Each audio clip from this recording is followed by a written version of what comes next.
Hello students, कैसे हैं आप सब लोग। तो इंडियन इकोनॉमिक डेवलपमेंट जो सीबीएसई का sample paper, official sample paper आया हुआ है अकाउंट टी को और बीएसटी का। तो मैं उसी को एनालाइज कर रहा हूँ, स्टडी कर रहा हूँ। अकाउंट्स का ऑलरेडी डन हो चुका है।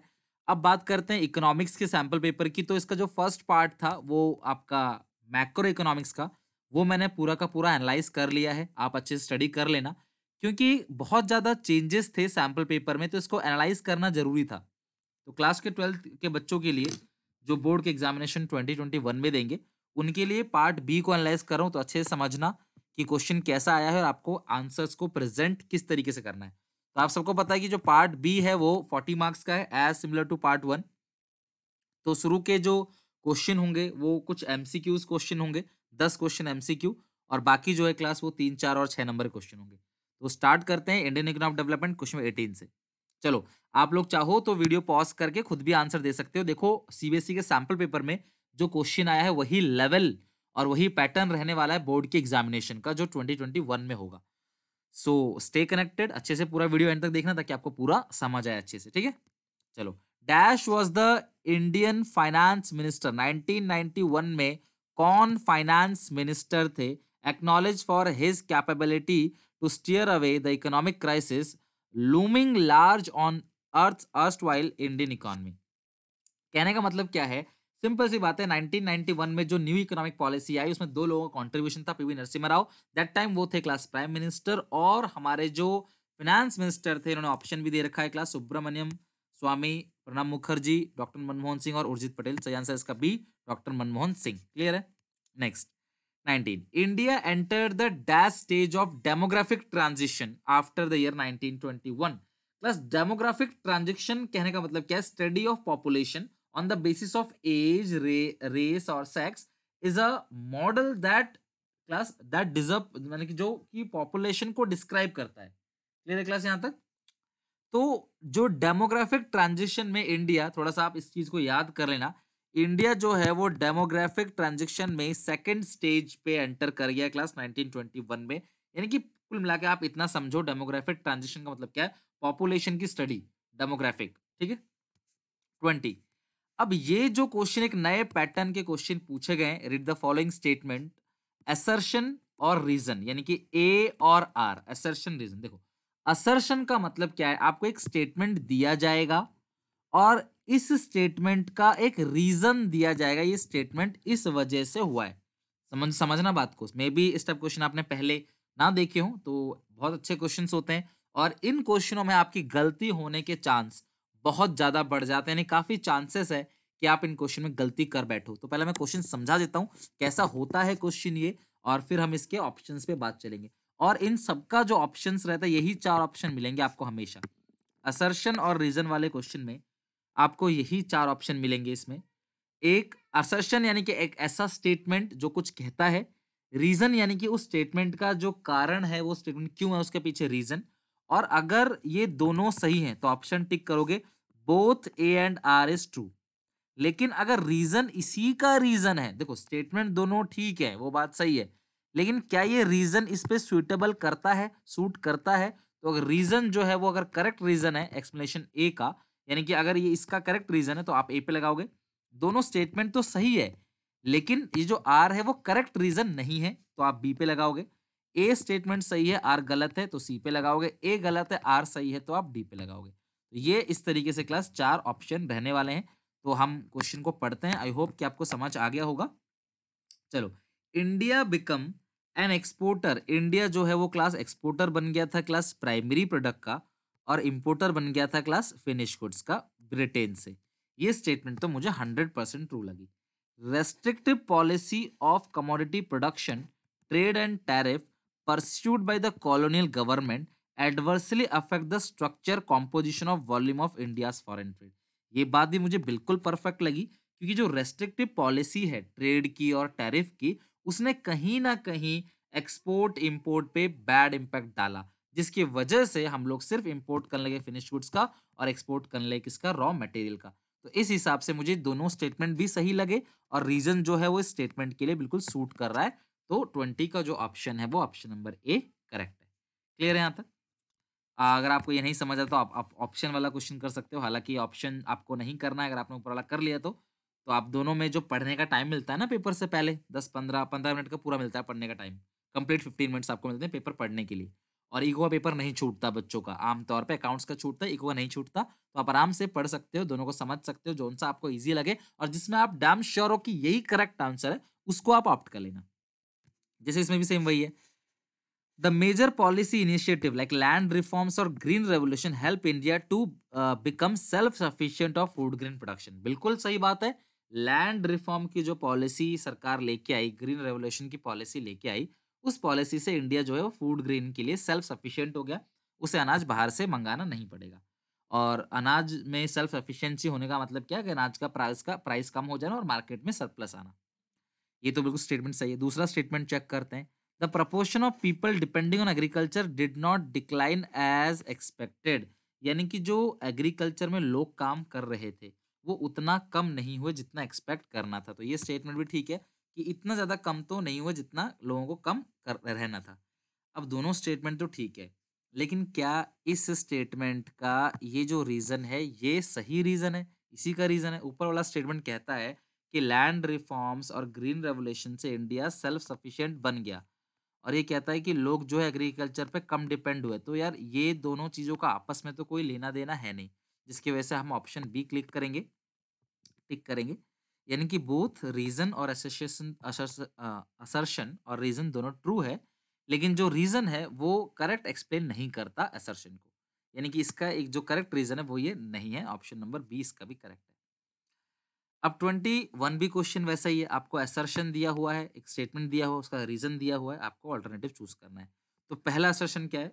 Every year government fix a target of disinvestment of public sector enterprise. तो हर साल सरकार जो है, वो कहीं न कहीं डिसइन्वेस्टमेंट की प्लानिंग करती है कुछ कंपनीज़ की, वो बिल्कुल ठीक है, करेक्ट है, करती है। दूसरा, दिस इस investment is an excellent tool for discarding the loss incurring public sector.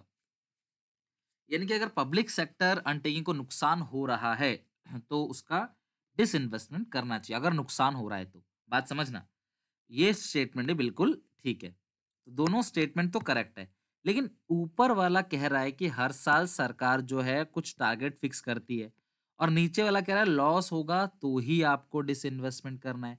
तो अगर हर साल करती है तो लॉस कहाँ से आ गया फिर? समझ रहे हो बात को? तो यानी कि लॉस की वजह से डिसइन्वेस्टमेंट करती है, हर साल जो है वो कर दोनों स्टेटमेंट अलग-अलग है। ऊपर कह रहा है ये सरकार हर साल करती है और नीचे कह रहा है लॉस की वजह से करती है, तो दोनों स्टेटमेंट तो सही है, लेकिन जो रीज़न है इसका, वो करेक्ट रीज़न नहीं है। यानी कि जो आर पॉइंट है, वो करेक्ट रीज़न असर्शन का नहीं है, यानी ऑप्शन नंबर बी जो है करेक्ट है। क्वेश्चन थोड़े से नए पैटर्न के हैं, समझने में टाइम लगेगा। मैं कोशिश करूँगा कि जब मैं एमसीक्यूज़ कर रहा हूँ आपको, तो इस टाइप के क्वेश्चंस को हर एक चैप्टर में ज़रूर इंक्लूड करूँ ताकि आप ईज़िली एग्ज़ामिनेशन में कर सको।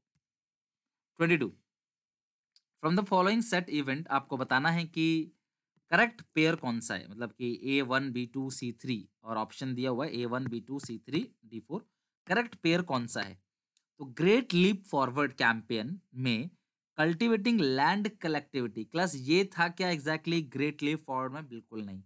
कम्यून सिस्टम के अंदर क्या घर के अंदर इंडस्ट्री बनाने की बात करी गई थी क्लास? नहीं, कम्यून लाया गया था एग्रीकल्चर में। प्रोलैटिन कल्चरल रिवॉल्यूशन इसी के अंदर क्लास हमने पढ़ा था कि स्टूडेंट्स को भेजा जाता है क्लास कंट्री साइड में ताकि वो स्टूडेंट जो है वो सीख सके प्रैक्टिकल लाइफ को एक्सपीरियंस कर सके। इकोनॉमिक रिफॉर्म जो है वो चाइना में 1988 में आया था क्या? तो ये बिल्कुल गलत गलत है। तो मैं बता दूं, चाइना में जो रिफॉर्म्स आए, चाइना में जो रिफॉर्म्स, इंडिया को तो पता ही है क्लास आपको, चाइना में आया 1978 में और पाकिस्तान में आया 1988 में। तो आप ध्यान रखना, सबसे पहले चाइना में, 10 साल बाद पाकिस्तान में। इंडिया का तो है ही 1991, तो यानी कि ऑप्शन नंबर सी जो है वो इसका करेक्ट है। अच्छा, वन चाइल्ड पॉलिसी किस कंट्री ने अपनाया? जब भी वन चाइल्ड पॉलिसी की बात आएगी ध्यान रखना चाइना ने ही अपनाया है वन चाइल्ड पॉलिसी, जो बाद में बंद भी कर दिया चाइना ने। मतलब एक ही बच्चा, एक इंसान के परिवार में एक ही बच्चा होना चाहिए, मतलब एक बच्चा होना चाहिए। जैसे हमारे यहाँ कहते हैं ना बच्चे दो ही अच्छे, उससे चाइना ने पॉलिसी बनाई थी कि बच्चा जो है एक ही होना चाहिए। बाद में क्लास उसके काफ़ी डिसएडवांटेज निकले तो उसको बंद कर दिया गया, पॉपुलेशन भी तब तक काफ़ी कम हो गई थी। अब ये जो क्वेश्चन आए एग्जामिनेशन में, ये बिल्कुल डिफरेंट पैटर्न क्वेश्चन है। ये पूरा का पूरा पैराग्राफ अभी हम पढ़ेंगे और उसको पढ़ने के बाद ये 24 से लेकर 27 तक हमको आंसर करना है। यानी 24, 25, 26, 27 ये 4 क्वेश्चंस हैं जिनके आंसर आपने देने हैं। तो कोशिश ये रहेगी कि बोर्ड की एग्जामिनेशन में जो 15 मिनट्स आपको पढ़ने के लिए मिलते हैं, उन 15 मिनट्स में आप इन्हें ध्यान से पढ़ लें। समझ रहे हो बात को? इनको ध्यान से आपने पढ़ लेना है। Read the following hypothetical case study carefully and answer the question. तो सबसे पहले क्या पढ़ते हैं, क्या है पूरा का पूरा समझते हैं। Since ages farmer in India has taken recourse to debt. तो फार्मर्स का डेट से बहुत लिंक है। आप जब भी देखते हो चुनाव में फार्मर की बात होती है, उनके कर्जे की बात होती है। In the earlier time the same was from informal sources. जो फार्मर है वो किसान है, वो इनफॉर्मल सोर्सेज से उधार लिया करते थे। Since independence with the effort of the government formal sector has actively come into picture. तो आप लोगों ने पढ़ा होगा रूरल डेवलपमेंट चैप्टर के अंदर कि जो इनफॉर्मल सोर्सेस हैं, जमींदार से, ठीक है, लैंडलॉर्ड से, या फिर क्लास कोई भी रिलेटिव से, इनसे फार्मर पैसा लेते थे। कमीशन एजेंट से इनसे पैसा लेते उधार। उसके बाद कुछ ऑर्गेनाइज सेक्टर आया और फॉर्मल सेक्टर आया जो इन लोगों को उधार देते हैं, जो गवर्नमेंट बेस्ड होते हैं, सरकार उनको मैनेज करती है। Farmer borrow not only to meet their investment need but also to satisfy their personal need. तो फार्मर उधार लेता है अपने घर की जरूरतों को पूरा करने के लिए भी उधार लेता है। अनसर्टेनली of uncertainty of income caused by factors like crop failure, caused by irregular rainfall, reduction in groundwater table। जो टिड्डी दल होता है ना क्लास, लोकस्ट का मतलब जो है आपको होता है ना, टिड्डे लोग जो अटैक करते हैं। एक कीड़ा होता है क्लास टिड्डा, तो वो अटैक करता है, जो पेस्ट अटैक आप कह सकते हो। These reason push them into clutches of the private money lender who charge exorbitant rate। ठीक है, exorbitant rate यानी कि आप कह सकते हो कि बहुत हाई रेट चार्ज करते हैं जो इनफॉर्मल होते हैं, लाइक मनी लेंडर वगैरह, जो काफी हाई रेट चार्ज करते हैं interest, which add to their misery. जो कहीं ना कहीं क्लास उनको बर्बाद कर देता है, काफी लोन उनके ऊपर इकट्ठा हो जाता है, क्योंकि कई बार क्रॉप फेल हो जाता है, क्रॉप अच्छे से नहीं हुआ, फसल पैदावार अच्छी नहीं हुई, और बारिश जो है वो प्रॉपर नहीं हुई, इर्रेगुलर हुई, या बहुत ज़्यादा हो गई, कम हो गई, और भी क्लास बहुत सारे ऐसे रीज़न जिनकी वजह से इनकी पैदावार कम हो जाती है, जिसकी वजह से इनको मनी लेंडर के पास जाना पड़ता है। ठीक है, कुल मिला के डेट की बात चल रही है फार्मर्स की और फॉर्मल और इनफॉर्मल की। Various government in India at different time of different reason reduce debt relief various schemes. तो कई बार सरकार क्या करती है, इनके कर्जों को माफ भी कर देती है। These schemes are used by government as a quick means to extricate farmers from their indebtedness. यानी कि अपने कर्जों को कम करने के लिए, उनके जो कर्जों का बोझ कह लो जो उनके ऊपर है, उसे कम करने के लिए उनको लोन दे दिया, उनके मतलब कि कर्जा माफ कर दिया जाता है। Helping to restore their capacity to invest and produce in short to lessen the miseries of the farmer across the India. The cost and benefit of such debt relief schemes are, however, a widely debated topic of among the economists। यानी कि जो इकोनॉमिक्स्ट है, उनके ऊपर ये जो topic है ना क्लास, ये डिबेट करने वाला टॉपिक है कि माफ करना चाहिए किसानों का कर्जा या नहीं करना चाहिए। तो कुछ लोग फेवर में होते हैं कि भी माफ कर दो, कुछ लोग फेवर में नहीं है, अगेंस्ट है कि माफ नहीं करना चाहिए। Some economists argue that such schemes are extremely beneficial to the poor and marginal farmers, while other argue that these schemes add to fiscal burden। यानी कि अगर आप ऐसे ही कर्ज माफ करते रहोगे, देश के ऊपर बोझ आ जाएगा, फिस्कल बर्डन आ जाएगा। Other believe that the schemes may develop the expectation of the repeated billiards among farmers which may spoil the credit culture among the farmer। तो ये जो क्रेडिट का कल्चर है, प्रथा है, ये भी खराब हो सकता है इससे। तो ये पूरा का पूरा पैराग्राफ तो आपने पढ़ लिया। हालाँकि आप लोगों को कभी-कभी ऐसा भी होता है कि 2 बार पैराग्राफ को पढ़ना पड़ेगा बेहतर समझने के लिए। अभी तो मैं आपको समझा रहा हूँ, तो आपको ईज़ी लग रहा होगा, आप आंसर दे भी दोगे। लेकिन एग्ज़ामिनेशन में मेबी आपको 2 बार पढ़ना पड़े, ठीक है? चलो 24 क्वेश्चन का आंसर दो अपने आप। Uncertainty of income of farmer in India majorly caused by. Class uncertainty मतलब कि जो इनकम है वो कभी सर्ट निश्चित नहीं है, फिक्स इनकम नहीं है। वो किसकी वजह से? इर्रेगुलर रेनफॉल की वजह से या अनअवेलेबिलिटी ऑफ लोन की वजह से? देखो लोन तो उनको मिल रहा है, तो ये किसकी वजह से हो रहा है क्लास? इर्रेगुलर रेनफॉल की वजह से। हमने ऊपर पढ़ा भी। Some economist argue that debt waiver schemes are extremely beneficial. Debt को माफ कर देना, वेव मतलब माफ कर देना, ये फायदेमंद है गरीब और मार्जिनल फार्मर्स के, as this schemes reduce the burden of. तो क्लास ये किसका बर्डन कम करेंगे क्लास? इनडेटनेस का, यानी कि जो कर्जा है ना फार्मर्स का, वो पर्सनल बर्डन जो है वो कम हो जाएगा। The rural banking structure in India consist the set of multi agency institution. Plus multi agency institution को रीजनल रूरल बैंक बोलेंगे या small industries development bank of India. Is expected to dispense credit at a cheaper rate for agriculture purpose. तो class agriculture purpose के लिए loan कौन देता है? Agriculture purpose के लिए जो लोन है वो कौन देता है? तो जो रीजनल रूरल बैंक है वो एग्रीकल्चर पर्पस के लिए लोन देते हैं। ध्यान रखना class, small industries development bank of India नहीं क्लास, एग्रीकल्चर पर्पस से लोन कौन देता है? रीजनल रूरल बैंक, क्योंकि ये small industries development bank of India तो इंडस्ट्री के लिए होता है। 27 dash is the most prominent body responsible for providing loan for long term land development। तो लॉन्ग टर्म लैंड डेवलपमेंट के लिए लोन कौन देता है? रीजनल रूरल बैंक तो एग्रीकल्चर के लिए देता है, आपने पढ़ा ही था। लॉन्ग टर्म लैंड डेवलपमेंट के जो मोस्ट प्रोमिनेंट बॉडी है वो है क्लास लैंड डेवलपमेंट बैंक। तो लिख देना लैंड डेवलपमेंट बैंक्स।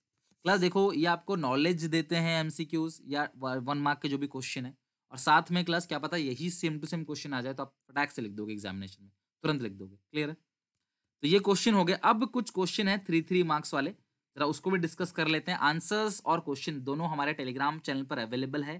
तो सुनील पांडा 12th कॉमर्स 2021 सेशन, वो टेलीग्राम चैनल पर जाके आप उसको चेक कर सकते हो, मैंने पहले ही दे रखा है आपको। और इसके बाद में जितने भी चैप्टर के एमसीक्यूज हैं, मल्टीपल चॉइस क्वेश्चन, इंपोर्टेंट पूरे सिलेबस का रिवीजन, अकाउंट इको बीएसटी सब लेके आने वाला हूं आप लोगों के लिए। बस जुड़े रहें क्लास, सब्सक्राइब कर लें चैनल को, बेल आइकन दबा दें ताकि टिल एग्जाम तक आपकी प्रिपरेशन ऐसी करा दूंगा क्लास कि आप भी याद रखोगे 12th में क्लास कितना ईजी होता है स्कोर करना। अगर बात मानते रहे, पढ़ाई करते रहे, पढ़ाई आपको ही करनी है, गाइडेंस मैं दूंगा, रास्ता मैं दिखाऊंगा, चलना आपको पड़ेगा। क्लियर है? चलो 3 नंबर वाले क्वेश्चन, ऑप्शंस काफी हैं, देख लेते हैं। India has emerge a hotspot for medical tourism. तो इंडिया जो है वो मेडिकल टूरिज्म का हॉटस्पॉट बनने वाला है। आपको डिफेंड करना है स्टेटमेंट को, यानी कि आर्ग्यूमेंट्स देकर, वैलिड आर्ग्यूमेंट्स देकर आपको बताना है कि क्यों इंडिया जो है वो धीरे धीरे मेडिकल टूरिज्म का हॉटस्पॉट बनते जा रहा है पूरे वर्ल्ड में। या फिर discuss any 2 steps taken by the government in direction to improving the agriculture marketing. Agriculture marketing system को, इंडिपेंडेंस से सरकार ने एग्रीकल्चर मार्केटिंग सिस्टम को इम्प्रूव करने में क्या क्या स्टेप्स लिए हैं, आपको ये बताना है। ये क्लास आप बता सकते हो, आंसर्स मैं आपको दिखा देता हूँ, अपनी ओन लैंग्वेज में आंसर आप लिख सकते हो। तो ये डिफेंड करने के लिए देखो क्लास स्टेटमेंट है, the statement is defended as in recent past year India witnesses many foreign national visiting officer, surgery, organ transplant, dental issues और कॉस्मेटिक केयर, इनके लिए काफी लोग आते हैं। तो ये क्लास आपके रीजन है जो वैलिड है कि कॉस्टली इंडिया में कम पड़ता है, और इंडिया में क्लास जो मेडिकल टेक्नोलॉजी है वो भी बेहतर है और क्वालिफाइड पर्सनल्स भी है, और इंडिया में मेडिकल के साथ साथ जो आयुर्वेदा है, यूनानी है, सिद्धा है, इन सब चीज़ों का भी यूज़ किया जाता है, लोग इनसे भी इलाज कराने आते हैं। और ऑप्शनल क्वेश्चन में क्लास सरकार ने 2 डेवलपमेंट क्या-क्या किया है कि फिजिकल इंफ्रास्ट्रक्चर को सरकार ने अच्छा कर दिया है, और rural regulation of market, market को सरकार जो है रेगुलेट करती है। तो ये 2 ऑप्शन जो हैं, ये आप क्वेश्चन नंबर 28 के ऑप्शन में ऐड कर सकते हो। क्लियर है? चलो अब देखते हैं अगला क्वेश्चन क्या है क्लास 29। आप अपनी लैंग्वेज में बिल्कुल लिख सकते हो। कई बच्चों को क्वेश्चन ऐसा क्या हम अपनी भाषा में, सिंपल भाषा में लिख सकते हैं? बिल्कुल, बस वो आपका करेक्ट होना चाहिए, वो उसी टॉपिक से रिलेटेड होना चाहिए, बेवजह की बात नहीं होनी चाहिए, वर्ड लिमिट्स के अंदर होना चाहिए, थोड़ा बहुत ऊपर नीचे चलता है, आप लिख सकते हो बिल्कुल। Discuss briefly the concept of informalisation of work force. आपको पता है हमारे इंडियन इकोनॉमी इवन लॉकडाउन के बाद से लोग जो है वो फॉर्मल कंपनी से निकाल दिए जा रहे हैं और इनफॉर्मलाइजेशन होता जा रहा है वर्कर का। तो आपको उसके बारे में ब्रीफली 3 नंबर का है, 7-8 लाइन में आपने एक्सप्लेन कर देना है। तो आपको देखो वो भी सेफ लिखा है कि सेम वही लिखा है कि लोग फॉर्मल सेक्टर से कहाँ मूव कर रहे हैं, इनफॉर्मल सेक्टर में। इनफॉर्मल सेक्टर में सबसे पहली बात कि लोगों की सिक्योरिटी नहीं होती, जॉब सिक्योरिटी, उनका सोशल सिक्योरिटी उनमें अब उनको नहीं मिलता है। फॉर्मल सेक्टर में क्लास लॉ लागू होते हैं सरकार के, इनफॉर्मल सेक्टर में गवर्नमेंट के लॉ लागू नहीं होते। आई सजेस्ट कि ये आंसर ना लिख के आप मेरे नोट से, जो मैंने क्लास पढ़ा रखा है आपको, उस नोट से अगर आप लिखोगे तो वो आपको बेहतर ईजी लैंग्वेज, सिंपल लैंग्वेज मिलेगा। या अपनी किताब से भी लिख सकते हो। इन्होंने जो लिखा है क्लास वो 3 नंबर के लिए, मैं इसको सफिशिएंट नहीं मानता। ठीक है? थोड़ा-सा आपको एक्सप्लेन और करना पड़ेगा बेहतर वैलिड पॉइंट्स के साथ। Next 30 question. Agriculture sector appear to adversely affected by the economic reform process. Agriculture sector जो है वो कहीं न कहीं एडवर्सली अफेक्ट करता है economic reform process. Explain the given statement. Plus economic reform में हर किसी की बात कही गई, लेकिन एग्रीकल्चर सेक्टर की बात नहीं कही गई। तो आपने 30 क्वेश्चन में उसी को एक्सप्लेन करना है। चेक करो क्या है। The agriculture sector adversely affect the reform process in the following manner. तो किस तरीके से क्लास एग्रीकल्चर सेक्टर ने एडवर्सली इफेक्ट किया? पहला, public investment in agriculture sector specially in infrastructure like irrigation power has been reduce in reform period, क्योंकि class उस time पे इन्होंने इंडस्ट्रीज को सेट करने की बात की, इरिगेशन पावर यहाँ पे कोई ध्यान दिया ही नहीं। रिडक्शन ऑफ फर्टिलाइजर सब्सिडी, सरकार की जो सब्सिडीज मिलती है वो भी सरकार रिड्यूस कर दी। इंक्रीज इंटरनेशनल कॉम्पिटिटिवनेस आफ्टर लेवलाइजेशन, लेवलाइजेशन के बाद जो कॉम्पिटिशन है वो बढ़ गया। जो लोग हैं वो फूड क्रॉप से कैश क्रॉप पे जाने लगे, क्योंकि एक्सपोर्ट ओरिएंटेड था, फूड क्रॉप इतना ज़्यादा एक्सपोर्ट नहीं होता as compare to cash crop. Cash crop तो पता ही क्लास आपको, कॉटन हो गया, जूट हो गया, इंडिगो हो गया, सिल्क हो गया, ये सारी चीज़ें। क्लियर? तो इनके अलावा भी कोई पॉइंट अगर आपको लगता है तो आप बिल्कुल लिख सकते हो और बिल्कुल सही भी जाएगा। अब ये है कि आत्मनिर्भर भारत, आत्मनिर्भर मोदी जी ने बात की थी, देखो क्वेश्चन भी आ गया करंट अफेयर से रिलेटेड। हैज़ बिन, देखो जब भी कोई करंट अफेयर से रिलेटेड क्वेश्चन आता है तो आप उसको अपने कॉन्सेप्ट से मर्ज ज़रूर करेंगे, तभी आपको पूरे नंबर मिलेंगे। Aatmanirbhar Bharat had been at the root of the Indian planning process in the form of self reliance as an objective of planning process. तो आत्मनिर्भर भारत जो है वो क्लास रूट है Indian planning process in the form of self reliance. तो आत्मनिर्भर भारत का मतलब ही यही है कि हम लोकल के लिए वोकल बने, यानी कि जो लोकल लोग हैं हम देश से सामान खरीदें, देश के लोगों से सामान खरीदें ताकि पैसा हमारे देश में ही रहे, बाहर ना जाए और बाहर देश को इकोनॉमिकली हम सपोर्ट ना करें। Do you agree with the given statement? Justify the rational of the given statement.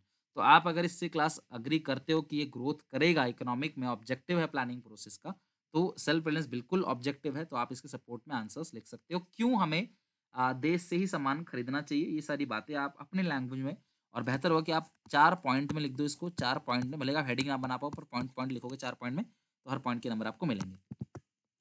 तो discuss briefly 2 major steps taken by the government. Class financial sector जो है इकोनॉमिक रिफॉर्म फाइनेंशियल सेक्टर का, उसके 2 point आपने लिखने हैं, तो कोई भी 2 पॉइंट आप लिख सकते हो फाइनेंशियल सेक्टर रिफॉर्म्स के। तो देखो स्टेटमेंट करेक्ट है ऊपर वाला, बिल्कुल इंडिपेंडेंस के बाद से हम लोगों को आत्मनिर्भर भारत, तो ये अच्छी चीज़ है, क्लास सेल्फ रिलायंट होना चाहिए, लेकिन देश के अंदर उसके लिए अल्टरनेटिव भी अवेलेबल होने चाहिए। तो 2 स्टेप कौन-कौन से हैं? पहला, रिज़र्व बैंक ऑफ इंडिया का जो रेगुलेटरी रोल था वो फैसिलिटेटर रोल बन गया क्लास, ठीक है? और दूसरा, प्राइवेट बैंक्स का ओरिजिन हुआ, उनको काफ़ी छूट मिली कि वो आएँ, और देखो जो मैंने क्लास आपको नोट्स दिए हैं ना वो बिल्कुल इसी पे बेस्ड है, इसी नोट्स पे बेस्ड है। आप चेक कर सकते हो नोट्स को, जो मैं पढ़ाता हूँ तो नोट्स भी देता हूँ आपको, और आगे आने वाले टाइम पे आपको और भी चीज़ें मिलेंगी। जितने भी मटेरियल है क्लास, वो सारी चीज़ें आपको फ्री ऑफ कॉस्ट हमारे चैनल पे मिलती हैं। बस आप मेहनत करते जाओ, पढ़ते चले जाओ और ऐसे अपना प्यार और सपोर्ट बनाए रखो। अपने सारे दोस्तों में, क्लासमेट में शेयर करते जाओ ताकि हमें भी एक अच्छा स्ट्रॉन्ग डिज़ायर मोटिव मिले आप लोगों के लिए और मेहनत करने का। तो 2 इनके अलावा कोई और पॉइंट है तो आप वो भी लिख सकते हो। 32 क्वेश्चन क्लास, 33 क्वेश्चन लास्ट है, 33 क्वेश्चन तक की क्लास, सॉरी 34 क्वेश्चन तक की आता है। तो 32 जो क्वेश्चन है वो लास्ट क्वेश्चन है आपका 4 मार्क्स में। अब यहाँ पे ऐसा एक क्वेश्चन तो एग्जामिनेशन में आना है।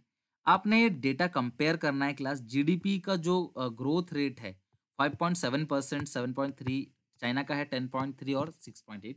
तो आपने क्लास इस चीज़ को कंपेयर करके क्लास अपने बारे में, मतलब अपनी नॉलेज लेकर इनके बारे में लिखना है कि इंडिया का जो जीडीपी है वो 5.7 था, ठीक है class? Annual growth of GDP growth rate वो 7.3 2015-17 में था, और अभी तो आपको पता है माइनस में जा चुका है करंट अगर हम बात करें।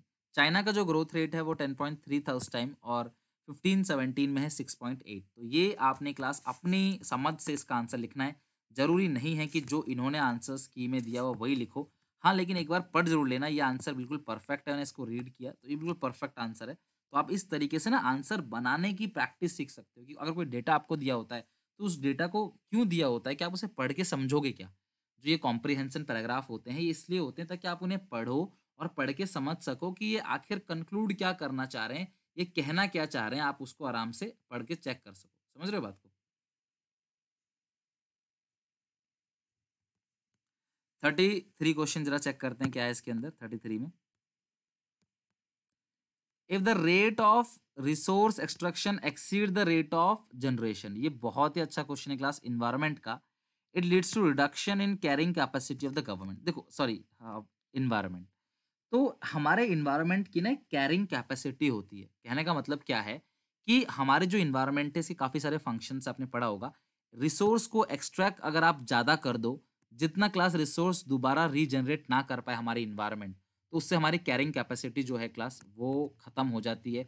यानी कि हमारे जो डिकम्पोज़ करने की कैपेसिटी है अर्थ की, वो ख़त्म हो जाएगी इन्वायरमेंट की। जितना हम लोग वेस्ट जनरेट करते हैं, वो सारी चीज़ें डिकम्पोज़ करती है अर्थ। अगर वेस्ट जितना ज़्यादा हो जाएगी, वो डिकम्पोज़ ना कर पाए, रिसोर्सेज़ का रीजनरेशन ना कर पाए हमारा एनवायरनमेंट, तो सोचो कितना बुरा होगा। तो हमारा हम लोगों का धरती पे रहना भी जो है वो दुश्वार हो जाएगा, मुश्किल हो जाएगा। आप देख ही रहे हो कि एनवायरनमेंट को कितना खराब कर दिया है हम लोगों ने मिलकर। इतना खराब कर दिया कि हम खुद ही इस पे सही से रह नहीं पाते, मास्क लगाना पड़ता है। ऐसा नहीं कि सिर्फ़ कोरोना काल में मास्क लगाना पड़ रहा है क्लास, ऐसी बहुत सारी कंट्री जो नॉर्मली पहले भी मास्क लगाती थी। हवा इतनी खराब हो गई है, पानी इतना खराब हो गया है, गर्मी बहुत ज़्यादा, सर्दी कम, बरसात बेमौसम, बिन मतलब कि बिना विदाउट जब ज़रूरत होती है तो बरसात नहीं होती। जहाँ नहीं है वहाँ बहुत ज़्यादा बरसात होती है, बाढ़ आ जाता है, सुनामी आ जाती है। ये सब हमारे एनवायरनमेंट को खराब करने की वजह से है। तो आपने क्लास इसको अपने स्टेटमेंट के लिए वैलिड रीज़न देकर इसको सपोर्ट करना है। तो आई होप ये तो बहुत ईज़ी क्वेश्चन है, आप अपने ओन लैंग्वेज में बना के लिख सकते हो। Calorie based norm is not adequate to measure identify the poor. Establish the rational given statement valid reason. Calorie based जो आपको दिया गया है कि गरीबी को देखने के लिए, तो वो ट्रू नहीं है, तो क्लास उसके बारे में आपने बताना है।